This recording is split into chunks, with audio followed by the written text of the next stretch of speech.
strong women, we have Patricia Maya, who is not only gorgeous, but she's also the head writer, the co-creator, and the lead actress in the Netflix Real Rob, which she stars with her husband. We're going to take a look at some of her work right now. Watch what she can create. George, it's Rob Schneider. What can I do for you? You know my wife is Mexican, right? Yeah, okay. She wants someone to come and clean the house, and I figured since you're Mexican... Who told you to call me Jay Leno? Listen, puto, I got money in the bank. If that hostess didn't know you were famous, we would still be sitting out there waiting with that pre-diabetic family. We probably saved their lives. Can we just have one more kid? You don't have the energy or the patience. I love you, and I would never cheat on you, unless it was with Ryan Gosling, because I would have to. Look out! Okay, all this is gonna be expensive. Is that guy dead? Hey, mind if we take a selfie? Sure. That was hilarious. You know, that looks awesome. It looks like you guys had a lot of fun. Yes, actually, we had a lot of fun. Well, we want to welcome you to the Trend Talk. You're not only a creator, you're also a mom of two. Mm-hmm. And so one just was born last September? Yes. Yes. Wow, you balance it all, right? How do you do it? Well, I have no idea. But let's go back. Let's take it a little further back. You actually were born in Mexico, in Mérida. I want to know about your trajectory to coming now to this time and place. So you were born in Mérida, and then you also went to work at Televisa in Mexico City, right? Yes.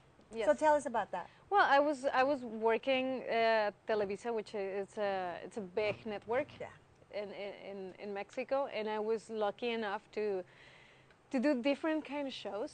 I was doing this comedy As a show. producer, though, Yes. right? Or as a writer? I started writing for a show called El Monchis, and then I kept on doing like these sketches. I've been always into comedy. So I was doing those comedy sketches for that show, and then I transitioned to other shows, and then I ended up doing this show called Guerra de Chistes, which it was just that, like jokes. Like the battle of the jokes. Yes, exactly, something like that. And also I was doing another show which was about love and sex, and that was with the psychologist. So I was pretty busy doing those things, and I really loved it. And how did you end up here in the States? Well, that's how she met Rob, right? Doing one of those shows. Yes. Oh, really? Well, Yeah. tell us about that. Well, he was a guest in Guerra de Chistes, Oh. and that's how we met.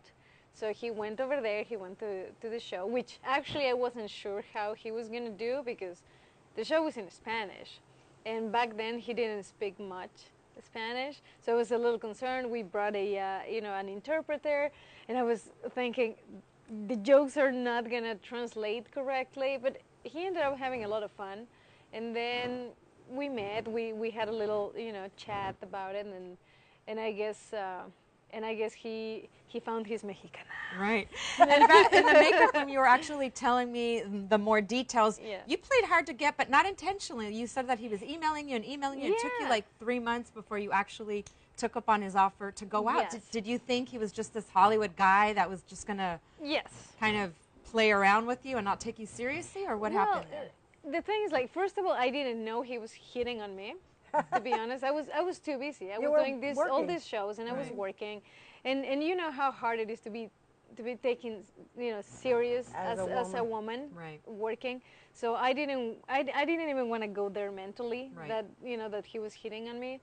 But then he was very nice. He was such a gentleman. And then I accepted the first date like a couple months later, and I brought my mom.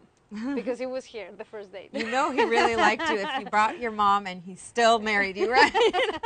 And now here you are, fast forward, you have 2 kids. How hard is it? Because you do so much, and it's 2 kids, not one. I had 1, but 2. Yeah, it's a lot of work, but I've been blessed being a woman. So just by being a woman, I know that I'm capable of doing whatever I need to do. And my kids are great. I have my parents, which are a fantastic support system. Without them, I don't think I could have done it. So they moved here? Do they live here? Yeah, they live here now. And so that's Thank that's goodness really for good for me. parents. Oh, yeah. Parents my God. always And help that's with what I kids. love about our culture, the Yes. Latino culture, that we really embrace our parents. It's not like, okay, old age home or retirement home. It's like, no, I mean, we kind of become more of a family unit once we Yeah. have kids.